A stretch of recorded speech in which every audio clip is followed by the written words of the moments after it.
So today's topic is going to be interesting one. We're going to talk about sexual health, understanding sexual health, hormonal, psychological perspectives on basically opening up about what is misunderstood. Is it as easy as one size fits all, or is there some kind of differences between genders, which we know there is. It's like there wouldn't exist different genders if there wasn't. But yeah, let's start with that. What are the hormonal influences on sexual health, and what is important to know and to understand for somebody who's trying to have their best health in check through blood tests? Will blood tests show you how well you can perform sexually? Because we know that's a big part of anyone's mental health as well. Yeah, yeah. So, number one would be there are hormones that you can track in the blood that will help decipher not all of sexual health, but it will definitely put you on the right track of the right levers to move, whether with a lifestyle change or supplement or actual drugs, right? So let's start with the easy one, which is men, right? Now, a lot of people. Let me share my screen here, and I will be able to show you guys. So a lot of people are kind of familiar, that men have more testosterone than women, and that is true. But that's not actually what drives like having a good erection, being able to orgasm correctly, and all of that. That's actually the role in men, the role of estrogen, right? So the way that works is most of the pregnenolone in a man is going to be sent to the testicles and then turned into testosterone to drive all the physiological changes that makes a man a man. When there is good environment, good food supply, and good prosperity in that particular place where that male resides, testosterone actually goes up and up and up, and the excess of that gets dumped into estrogen, and that's what gets used for sexual function in a man, right? So when it comes to hormonal panel, that's actually what you want to do. You want to make sure that, number one, you're producing enough testosterone, but that's not what's going to cause good sex drive or being able to stay hard and all of those types of things. Estrogen is actually going to drive the more of that, and it's going to go. I would reference it or call it lust, right? That's what's going to make you lust for the other sex more when your estrogen goes up. That's why most men have more of that when they're young, because they're making the most amount of testosterone at that point in time. That also by default means the top of the bucket is overflowing into estrogen the most at that point in time in life. So you're going to have a lot more estrogen. So you want to definitely make sure that you are not taking anti-estrogens unnecessarily. That's a big thing, actually, in the fitness industry for men, right? Whenever you're estrogen, we yeah, work go ahead. with people who are already taking testosterone replacement therapy, and more often than not, that testosterone will be mixed with anti-estrogenic, some kind of compound. So when I do would not recommend that. and what to look out for if it's needed or not needed? Yeah, so number one, it would be the blood work, right? Like if your estrogen is in the normal range and your testosterone is at the very upper portion of the range, then I would say you probably don't want any anti-estrogen at that point in time. That does not mean that you won't experience some effect, right? Like as far as like, oh, maybe your nipples get a little bit more sensitive or things of that nature. That is a temporary thing, because you have to remember, if you are taking testosterone replacement therapy, all of your sex hormones are low by what I just described previous to this, right? If you aren't making enough testosterone, you're by default also not if you're a man, you're not making enough estrogen. So your estrogen has been low. You start taking testosterone replacement. Now your estrogen is up higher. You're gonna feel that change in estrogen at the physical level to some degree. I would just write it out. Now, if you get blood work and your testosterone level is above the range, right? I would expect your estrogen, if you're going to have good sexual function, to also be very close to the very top of the range or slightly above. And I would let that ride. The only time that I would say we need an anti-estrogen is when you are clearly developing painful, sensitive nipples that do not go away after 2 or 3 weeks. They should be very short-lived, the sensitivity, right? Like 3 weeks, 4 weeks at the very most. If it's longer than that, then at that point in time, we would use an anti-estrogen. But the consequence to that is do not just blatantly use as much as you can. You're going to want to monitor that with blood work by taking a blood work measurement after you start the administration, 5 weeks after, 6 weeks after, to make sure that you don't take too much, right? Because when your estrogen goes too low, you will get poor sexual function, right? Which was probably the reason why you wanted testosterone replacement therapy to begin with, right? Most men are not told that, right? That by itself is very valuable information when dealing with your own doctor is, I have ED and we'll get into ED a little bit as well. But, you have some kind of sexual performance problem. You check your blood work, your testosterone's a little bit low, you get testosterone replacement therapy. What you're trying to actually accomplish is raise your estrogen as a man, not the testosterone.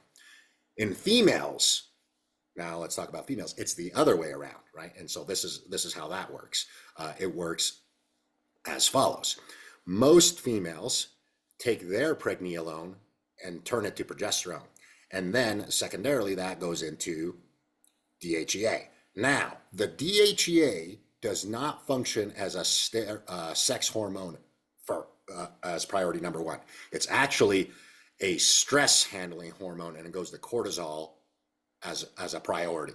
So in other words, the more stress the female has, this is environmental stress, emotional stress, any of those things, the more the DHEA will go to cortisol, which means it will not go over here to testosterone, right? Testosterone drives sexual function for females, right? And so, and it's for this reason. DHEA, and whether it goes to cortisol abundantly or testosterone abundantly, is there for the female to interpret the environment of whether it's good to reproduce in, right? Because the female is going to pass on the mitochondria to the next generation and half of her nuclear genes. So she's actually giving more genetic information to the child about the environment than the man is. So she's more sensitive to environmental stressors, and anything that stresses that will send the DHEA to cortisol instead of testosterone, right? Now, that means that testosterone replacement therapy in females will cause better sexual function, not across the board, but from a hormonal standpoint, right? Because we'll talk a little bit of other things that also affect sexual function and orgasm. But from a purely hormonal standpoint, testosterone replacement therapy for females will drive sex drive as the primary thing, right? Whereas men, it's secondary because the testosterone has to turn into estrogen. Now, in females, they have a leg up because they don't actually have to go full on to testosterone replacement therapy. I have seen very good results from 7-ketone DHEA. And what that does, as long as the female is making plenty of DHEA. So in other words, the first thing you need to check in females is not their testosterone level, it's their DHEA level, right? And if they don't have enough DHEA, you don't want to give them 7-ketone DHEA, because 7-ketone DHEA will tell the body to take the DHEA to move it to testosterone. But if the DHEA is already low, let's say it's 100, then they already have very low DHEA, and you're going to take away from their stress handling capability. In other words, you can make them more stressed if you start turning more DHEA into testosterone. So the key thing in females is, let's make sure that you are having enough DHEA made. And this little graph here is a blueprint to that. It starts right here with this star, which is LDL cholesterol being sulfated into the sex hormones. In other words, sunlight, both in men and in females, will drive the primary first hormones to get turned into your sex hormones. If you are not getting enough sunlight, just like, because vitamin D is actually right here. Vitamin D comes from the same place. So vitamin D is actually a marker that I can use along with DHEA to see if you are in an environment or interacting with your environment enough to cause good sexual function. So that's an environmental situation that can cause poor libido from a hormonal standpoint. And before you go any further, so why sunlight? That means sunlight without sunscreens, Correct? because we both have come across people who are living and whatnot, and their vitamin D levels are extremely low because they're just covered in sunscreens all the time. And they don't go outside. They misunderstand that standing in your sunroom at Yeah. night of the day, that is more beneficial for the changes to happen. Just to let you know, you'll want to get a little bit closer to your laptop. Yeah. Yeah. Okay.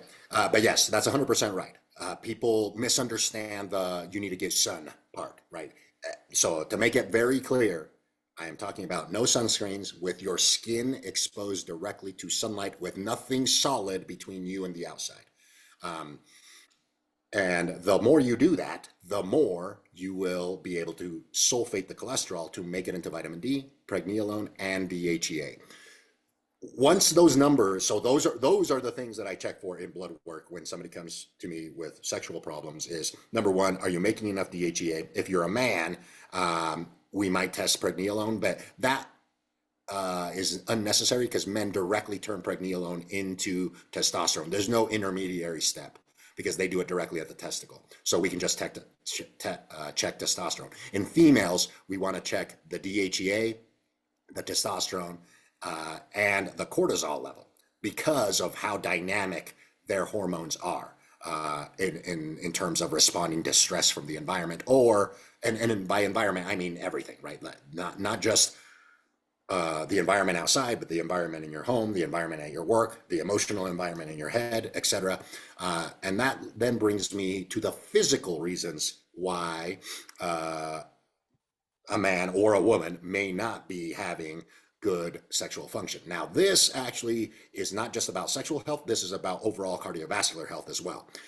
Getting enough sunlight means that you're going to make enough nitric oxide, which means that you are going to have plenty of blood flow and ability to open up blood vessels to let blood flow to your sexual organs.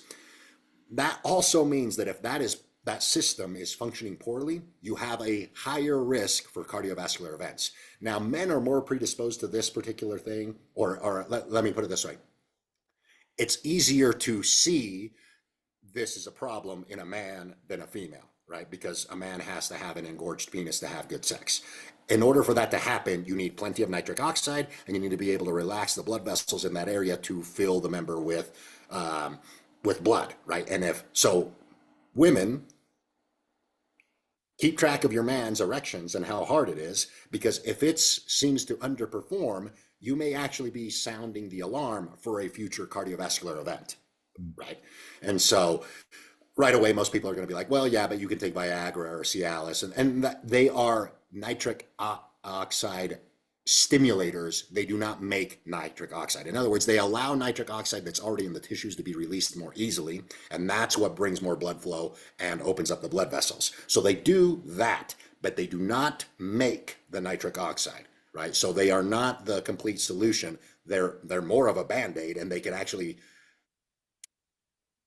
heal a problem is what could happen if you don't address the problem, right? And the problem is almost always nitric oxide production.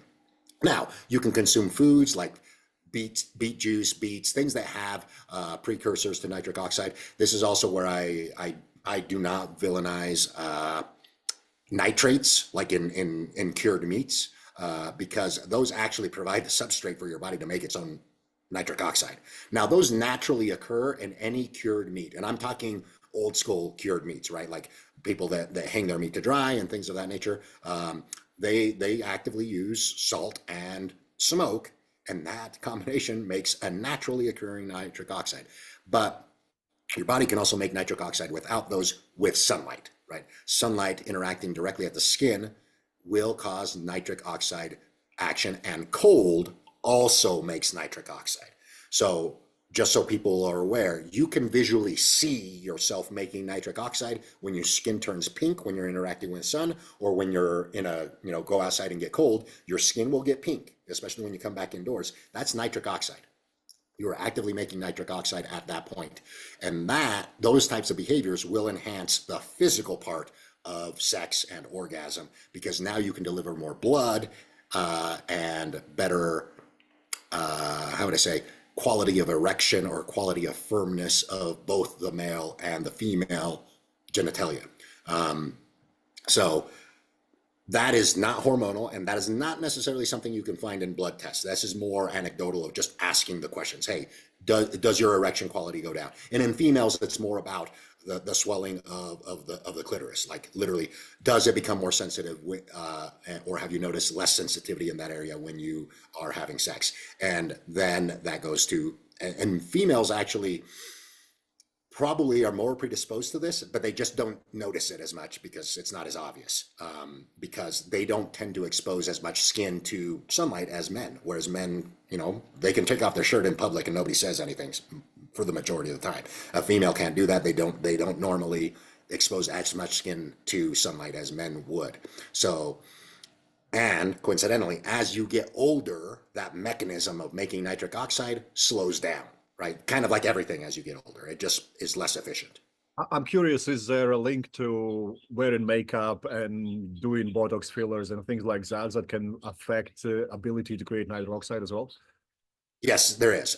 In makeup specifically, especially because most makeups these days actually have UV blockers in them. They actually have some form of SPF in them. And depending on the level of makeup that you normally put on daily, yes, the answer could be from very little, right? If you only use lipstick, to a lot if you use a lot of makeup.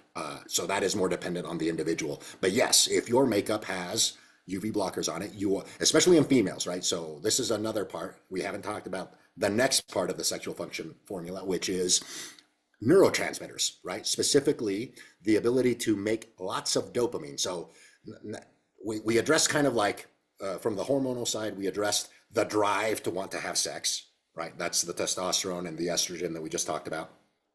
And then we just now finished up the physical part of having good sex, which is lots of blood flow to the genital area so that they are able to produce an orgasm. And then the next part is more relevant to females than men, because once you cover these two bases in a man, he's more than likely going to have a really good sexual experience, right? If he has the ability to get really hard and have good blood flow, and he has a good amount of estrogen, he's pretty much set. That's about as complicated as it gets for a man.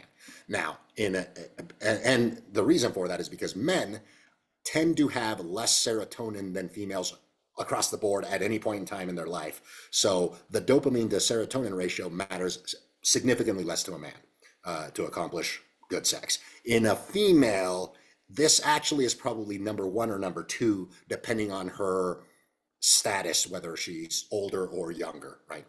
If she's younger, this is probably number two. If she's older, this actually becomes number one, because more than likely as she gets older, her sex hormones are probably going to still be okay, but the production of serotonin and dopamine will be distorted. And so we'll talk a little bit about that. In order to actually have an orgasm, you need a lot more dopamine than serotonin in the brain. Okay. Now, both of those come from amino acids being acted upon by sunlight. So, same story as over here. If you're not getting enough sunlight, number one, you're probably not going to be making enough dopamine to begin with. And that's the one thing that you want to ensure that you have a lot of, because the serotonin side of things, that's usually handled very well if you sleep very well. So this goes back to, if you are a female and having sexual problems, the first thing that I want to know is, how well do you sleep, right? Do you wake up frequently? Do you go to bed anxious? Do you wake up anxious? That sort of stuff, because that tells me about this conversion of serotonin to melatonin that you see right here, because that's how it should work. Serotonin is made in the stomach in both sexes, and that is made with sunlight interacting with something called 5-HTP. And then when the sun goes away, if you do block blue light at night, or at least change the light environment to not so blue and not so bright, then the serotonin actively gets made into melatonin and you sleep very well. Now, there's an intermediary step in here that has to do with sex, and that's called oxytocin. When you have sex and you actually have an orgasm, you release oxytocin from the serotonin, and then the amount of oxytocin that you release then directly changes serotonin to melatonin and helps you sleep well. So there's a catch-22 in here. If you're a female and you have poor sleep, the best thing you can do is have more sex, even if you are not having full orgasms or are not enjoying it, because eventually what ends up happening, you do get some oxytocin release. It just won't be that dramatic, even if you don't have an orgasm, right? That's what I'm saying. Like, just hugging somebody, like, and that's what I'm saying, like, just hugging somebody will release some level of oxytocin. It could be your child, it could be your loved one. It doesn't actually matter. Just skin to skin contact with another human being will release oxytocin. So the act of having sex, even if you currently aren't experiencing orgasms, will raise oxytocin, and oxytocin will by default raise the conversion of serotonin to melatonin. So think of it almost like you're practicing, right? You're practicing having sex, even though may not be having orgasms, but what it's going to improve, it's going to improve the conversion of serotonin to melatonin, which will lower serotonin, right? That's what we're attempting to do there. Because the lower serotonin can be compared to dopamine, the more likely you are to have a orgasm as a female, because the orgasm in females does not really start in the genital area like it does with a man. It starts in the brain in females, right? And so that's one thing that you want to do. You want to actively be lowering serotonin while raising dopamine. And one thing that you can do is literally have sex or have a physical contact with somebody that you like, so that you can each evening produce some level of oxytocin to reduce your serotonin and create more melatonin and sleep better. And then you repeat that frequently, 3-4 times a week, to continue to accelerate that. Now, it's important to say this. Females also disproportionately get prescribed SSRIs. So what is that going to do? It's going to counteract any of this effort. An SSRI literally makes you hold more serotonin and does not let it convert. It literally stops the reuptake, right? It's a reuptake inhibitor of the serotonin. So it lets more serotonin circulate. And so if you are on an SSRI, this is an uphill battle. You are very likely, it may not be like if you recently started a prescription, you may not notice anything with sexual function, but more than likely it will be impacted sooner rather than later, because serotonin will continue to go up if you're on an SSRI. Now, how do you fix that? You need more dopamine and more adrenaline and noradrenaline to counteract high amounts of serotonin. So if you are on an SSRI, you need to concentrate on this top slide over here of making enough melanin to make enough dopamine, and in that you're consuming these amino acids and getting sunlight to act on these amino acids to make the conversions happen. At the same time, making sure that you're aerobically fit enough, and that does two things. Aerobically fit means that oxygenation is good and blood flow is good, right? Go back to what we just talked about. If blood flow is not good, then the organs themselves suffer a little bit. So this whole slide. Any issue with getting these amino acids in a sufficient amount? Can it be that somebody does not consume enough nutrients to have enough?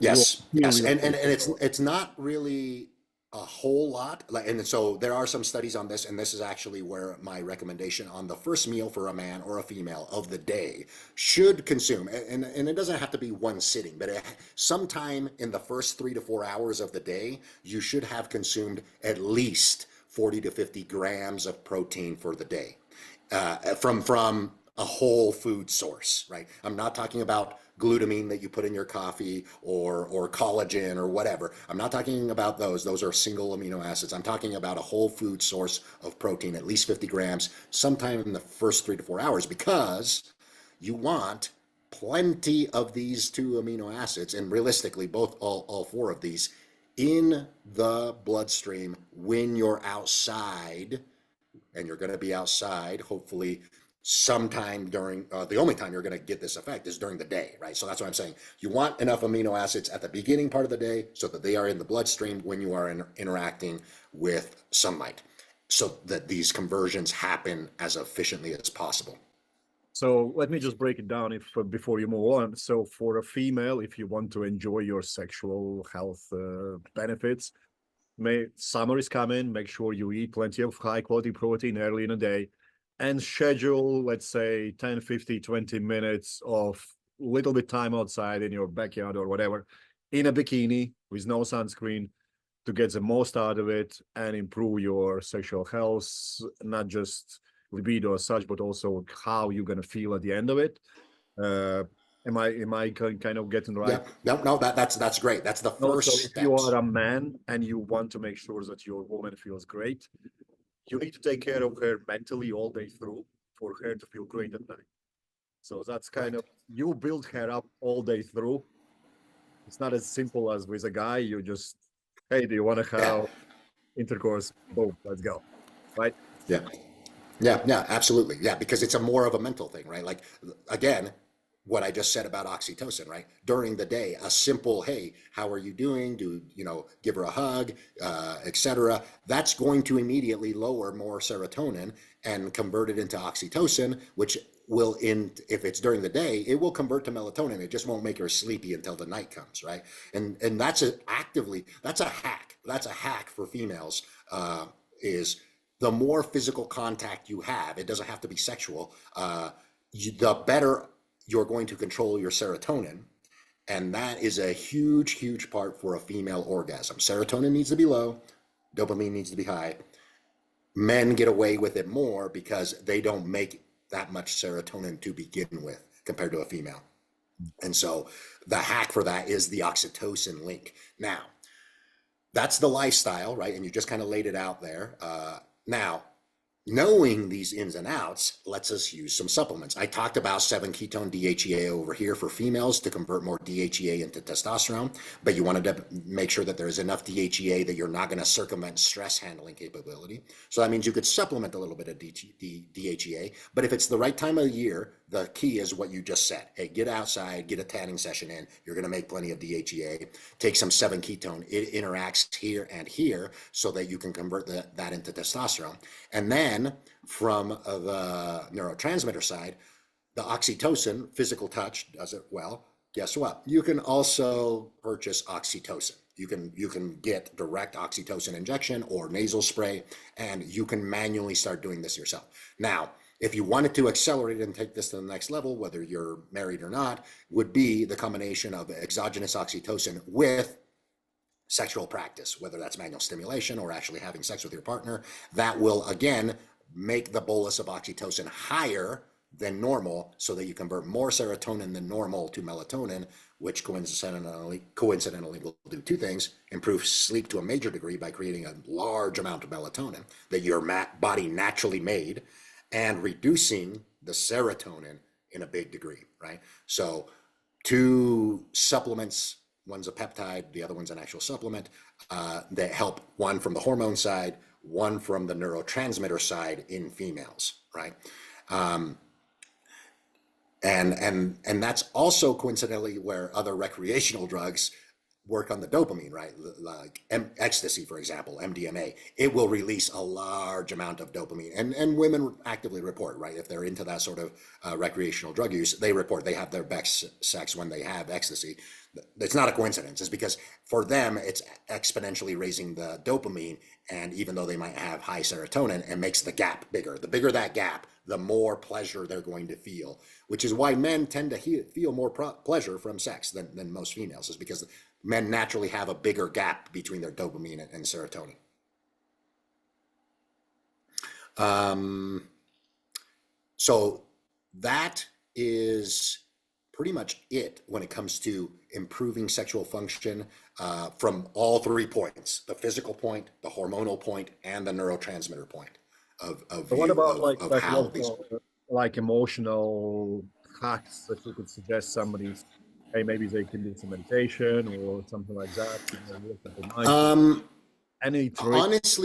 honestly, those have more to do with your attraction to whoever you're having sex with, right? So, I mean, that's more of like a deep personal, let's look inside of like, am I actually attracted at a deep level to this person? And don't get me wrong, those have a lot to do with whether a female is going to have a good orgasm with that person or not.